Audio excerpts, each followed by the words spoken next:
Dr. April Willis here, and I am happy to jump right into my second video for my web series on professional networking. Each of these videos will highlight one aspect of professional networking that you can immediately apply in order to jumpstart your next career move. So let's start today's episode on the importance of a personal introduction. When networking, you want to be able to easily share who you are, what you do, and what you want. If you are new to the workforce and in a networking situation, you want to be able to clearly articulate where you went to school, what you studied, and what you're hoping to do professionally. If you are already working, you want to be able to summarize what you do, what sets you apart, and what you are looking forward to as your next career move. Most importantly, you want to demonstrate confidence, quick thinking, and clear communication. Your first impression is really when your interview starts, even if it's at a conference, dinner party, or workshop. So here's an example of a networking situation in which you would use your personal introduction. Say you went to a community event or social and you started speaking to someone at your table.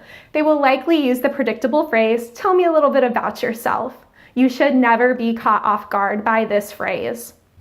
This is when you will use your personal introduction. This is your pitch that you can recite at the drop of a hat that convinces people you are worth their time and investment. An example of a personal introduction could be, although I am currently supporting the rehabilitation of U.S. veterans, I am seeking a ministry role that would better utilize my degree in theology. Another example of a personal introduction could be, while I have been in high-end real estate for the past 15 years, I am ready to broaden my sales base by expanding into the international market for sales and rentals.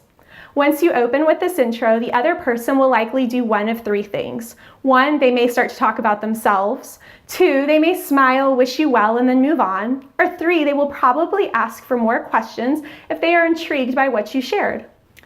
If they start talking about themselves, see if you can make connections between what they do and what you do. If they smile and move on, do not feel defeated. Not every connection is a perfect match, and they are probably seeking someone that will benefit them as well, and you will not always be that person.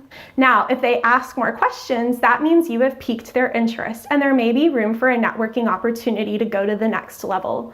Be prepared to expand on what you started with. Give details as they are asked, but do not dominate the conversation, and make sure the other person feels heard as well.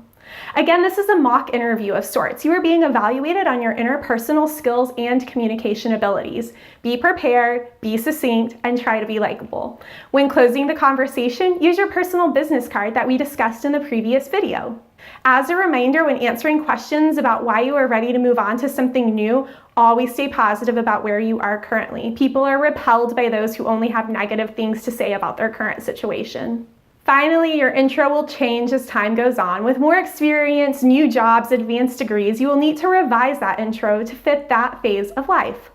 Well, that's all I have on creating a personal intro from now, but if you are interested in more networking tips, please continue to tune in to my next episode and check out my book, Overeducated and Underexperienced: Navigating a Saturated Workforce. I'm Dr. April Willis. Thanks for listening.